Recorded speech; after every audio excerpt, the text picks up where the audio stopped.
espírito encontra imediatamente aqueles que conheceu na terra e que morreram antes dele?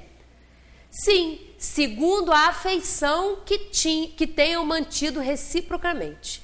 Quase sempre eles os vêm receber na sua volta ao mundo dos espíritos e o ajudam a se libertar das faixas da matéria. Vê também a muitos que havia perdido de vista durante a passagem pela terra. Vê os que estão na erraticidade, bem como os que se encontram encarnados que vai visitar. Na morte violenta, olha essa questão, 161.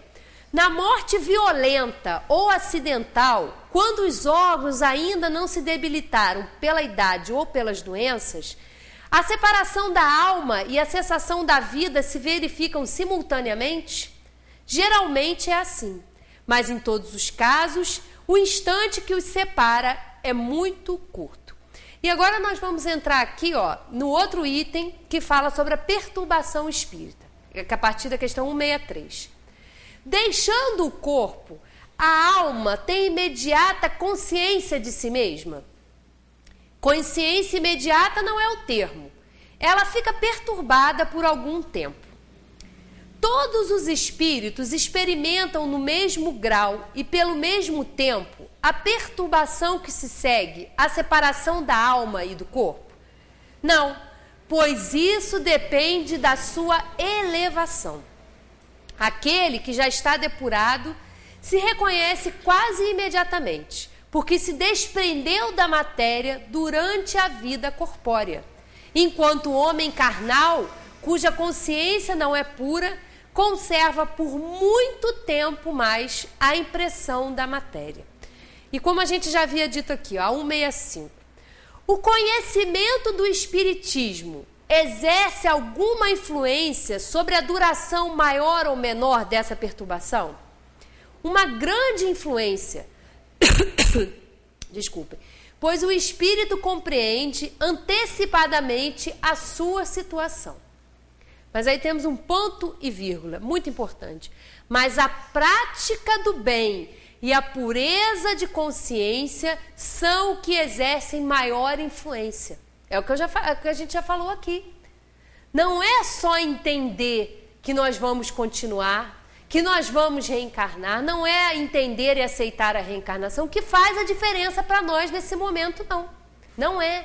É a prática do bem e a pureza de consciência. E isso, a prática do bem e a pureza de consciência, qualquer um pode praticar, qualquer um pode fazer o bem, mesmo não sendo reencarnação, mesmo nem se dizendo ateu, nem acreditando em Deus. Mas se é uma pessoa que pratica o bem, que tem a sua consciência pura, que procura cumprir com o seu dever em relação a si mesmo, em relação ao próximo, ele está muito bem, a situação dele vai ser muito diferente. E, por acaso, eu estudando aqui, eu lembrei de uma amiga nossa que frequenta aqui e que o irmão desencarnou há pouco tempo de uma doença. Ele era jovem, tinha acho que 36 anos. Ele desencarnou há pouco tempo e ele não era espírita, Ela é espírita e ele não acreditava na vida após a morte, Era evangélico, não acreditava nisso. Mas ele tinha uma tranquilidade enorme ao lidar com isso. Era ele que consolava, ela ia lá hoje no hospital falar com ele, ver, e ela se desesperava, ela sentia muito, até hoje ela está sentindo muito, mesmo sendo espírita, entendendo o processo. E ele, sendo aí evangélico, não acreditando em reencarnação, não acreditando que existe a vida após a morte, ele sempre estava lá consolando ela, consolando as pessoas, era um homem de bem. Foi um espírito que aqui esteve e que estava preparado para essa expiação. Em nenhum momento reclamava. Ele teve um câncer raro. Nenhum momento ele reclamou. Ele foi resignado com a família, com os filhos. Foi um exemplo no hospital, porque as pessoas falavam, a gente nunca viu. Que exemplo, que força. E não acreditava em nada disso. Às vezes ela conversava com ele sobre essas coisas, ele fazia questionamentos e tudo. E veio esse irmão a desencarnar. E foi tanto merecimento, foi com tanta firmeza, com tanta coragem que ele passou por essa prova, que ele já pôde vir dar notícia. Ela já sonhou com ele, já teve um encontro com ele durante o sonho, dizendo que ele estava bem, estava dando notícia. Veio através do sonho se comunicar com a esposa, que também é evangélica, e ela entrou em pânico. Ela, relatando isso, ela falou: mas como que você está vivo? Como eu posso estar falando com você se eu enterrei você? E no sonho ele se encontra com ela e fala: tenha calma, um dia você ainda vai entender isso. Então não aceitava a reencarnação, mas um plano espiritual entendeu que sobreviveu à morte daquele corpo. Por quê? Porque era um homem de bem, porque era uma pessoa resignada no seu sofrimento, e ele entendeu. Então ele, no sonho, no encontro, ele fala com ela: não é preciso você entender, uma hora você vai entender isso, eu só quero que você saiba que eu estou bem. E ela procurava, né, nele as marcas da doença, dos cortes, das cicatrizes que ele tinha, e ele não tinha mais nada disso. E ela falava: eu não estou entendendo, eu estou vendo você, eu enterrei você, o que você está fazendo agora aqui vivo? Você não era para estar no hospital? Ela não entendeu todo o processo, mas ele veio dar notícia, já deu notícia para a filha também, se encontrou com ela e disse que está muito bem, que agora vai continuar lá o seu aprendizado no plano espiritual. E aqui, encarnado, não aceitava. A reencarnação não aceitava, mas agora já teve a lucidez. Por quê? Merecimento. Porque ele teve a oportunidade de compreender. Ele sabia que ia passar por toda aquela situação, passou pela sua doença, uma doença gravíssima do câncer, uma coisa devastadora, sofreu muito, mas nenhum momento reclamou, uma resignação que foi o exemplo para ela. Né? Então, eu numa conversa agora, falei: isso que você tem que ver, o exemplo, agradecer, ele está tendo merecimento. Quantos de nós que temos os nossos entes queridos que se vão primeiro e que gostaríamos de ter essa notícia, gostaríamos de ter um encontro com essas pessoas, e a gente ainda não pode, porque a gente ainda não está preparado, ou a pessoa ainda se encontra num processo de perturbação, como a gente viu aqui, e não pode ter essa lucidez de dar notícia, mas ele já teve. Então, quer dizer, ele entendeu tudo isso, agora vai compreender, ele veio, né? Claro que no sonho ele aparece com o perispírito, com a aparência que ele tinha aqui, mas ele não tem mais, quem era doente era o corpo, o espírito não é doente, o espírito dele não tem câncer, não. Essas doenças são do corpo, são da matéria, e quando a gente desencarna, a gente não leva, o espírito pode sofrer essa perturbação e ter essas sensações, né, nas reuniões mediúnicas, em que os nossos queridos aqui são trazidos para serem auxiliados, eles relatam essas sensações de frio, de fome, de sede, porque eles guardam essas sensações, e quanto mais apegados nós somos, depois que nós desencarnarmos, nós vamos manter essas sensações. Não é que o espírito vai precisar de água, vai precisar de comida, vai precisar dormir, não. Isso são atividades do corpo, da matéria.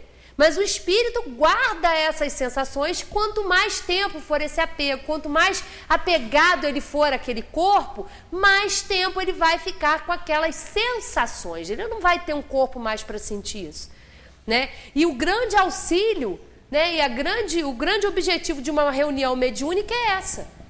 É esse espírito ser trazido com essas sensações e ele ali se utilizar do corpo do médium, ele utilizar ali aquele veículo, aquele instrumento que o médium é, para ele ter essas explicações, para ele saber que ele está desencarnado, que ele está ali próximo do corpo de um médium, que está lhe oferecendo a oportunidade de se comunicar, de falar, de sentir, de se expressar. E é nessas reuniões é que esses espíritos são esclarecidos. Aí eles compreendem que eles não precisam mais e vão compreendendo que eles têm outras atividades e que tudo que eles passavam, todas essas dores, todas essas sensações, essas necessidades, não são mais do espírito, são do corpo que nós temos, né? No momento da morte, aí tem um comentário de Kardec. No momento da morte, tudo a princípio é confuso. A alma necessita de algum tempo para se reconhecer. Sente-se como atordoada, no mesmo estado de um homem que saísse de um sono profundo e procurasse compreender a sua situação. A lucidez das ideias e a memória do passado lhe voltam à medida que se extingue a influência da matéria de que se desprendeu e que se dissipa essa espécie de nevoeiro que lhe turva os pensamentos. A duração da perturbação de após-morte é muito variável. Pode ser de algumas horas, como de muitos meses e mesmo de muitos anos. Aqueles em que é menos longa são os que se identificaram durante a vida com seu estado futuro, porque então compreendem imediatamente a sua posição. Essa perturbação apresenta circunstâncias particulares, segundo o caráter dos indivíduos e, sobretudo, de acordo com o gênero de morte. Nas mortes violentas, como a gente viu aí, nas mortes violentas por suicídio, suplício, acidente e ferimentos, o espírito é surpreendido. Espanta-se, não acredita que esteja morto e sustenta teimosamente que não morreu. Não obstante, vê o seu corpo, sabe que é dele, mas não compreende que esteja separado. Procura as pessoas de sua afeição, dirige-se a elas e não entende por que não o ouvem. Essa ilusão mantém-se até o completo desprendimento do espírito e somente então ele reconhece o seu estado e compreende que não faz mais parte do mundo dos vivos. E isso aqui é fácil da gente constatar. Todo mundo aqui deve ter visto aquele filme Ghost, né? Além da vida. É aquele processo ali. Ele está envolvido ali naquele acidente, ele é morto com um tiro, mas de repente, ele ali, espírito, está com o seu perispírito e ele não entende. Como? Eu estou me vendo ali exatamente, porque o espírito, ele continua sentindo, ele continua vendo, ele continua pensando, porque isso são atributos do espírito. E ele não entende.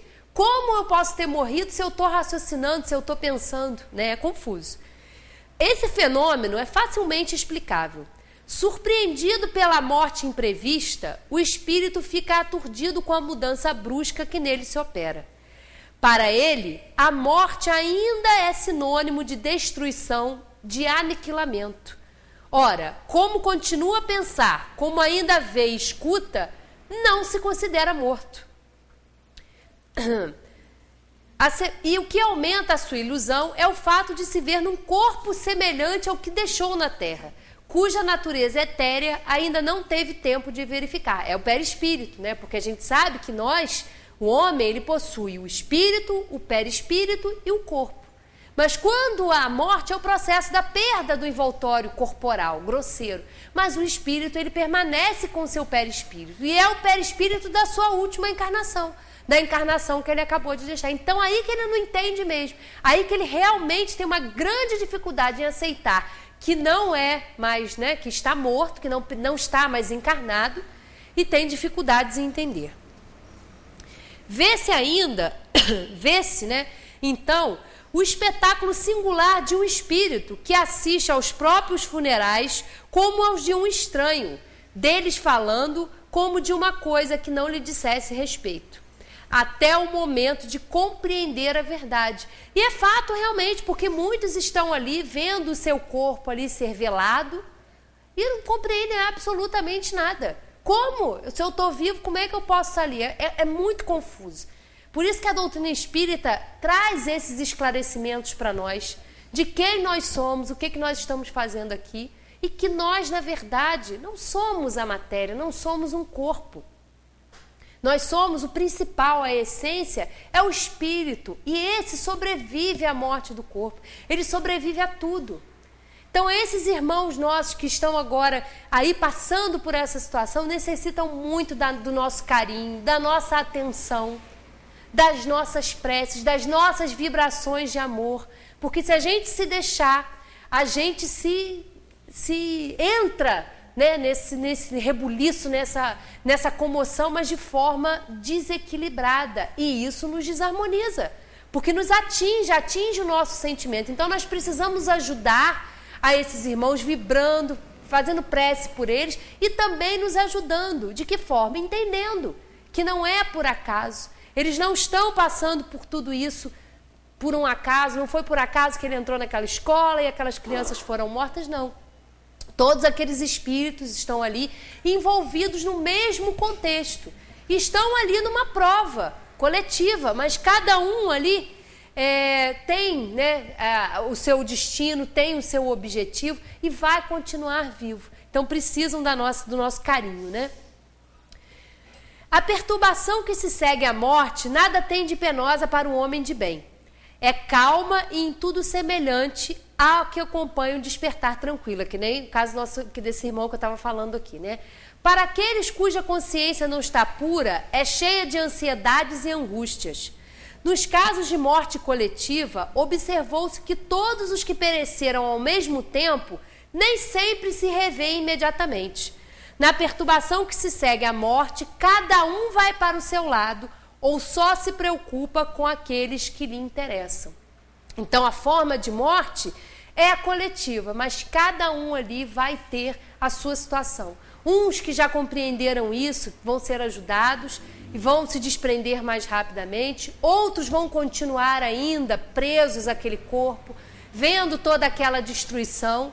Então, a prece ajuda muito e esclarece a eles que eles não estão mais aqui, que devem continuar o seu aprendizado no plano espiritual. E a nossa tarefa é a de fazer a prece e ajudar com vibrações positivas, vibrações de amor e de esperança para esses irmãos, né? Porque quando a gente desencarnar, a gente quer isso, né? A gente quer, como a gente viu aqui, ser recebido pelos nossos queridos que já se foram, né? Como é bom a gente chegar em qualquer lugar e a gente ser bem recebido, né? A gente ir na casa de uma pessoa e ser bem recebido, ser acolhido.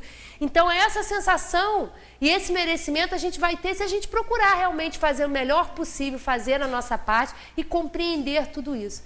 Que a nossa tarefa, a missão de cada um, é se aperfeiçoar e também contribuir para o aperfeiçoamento do outro, né? Amando, sendo caridoso, e a prece é uma forma de oração sensacional que a gente deve fazer, tornar hábito na nossa vida, né? Muito obrigada e boa noite.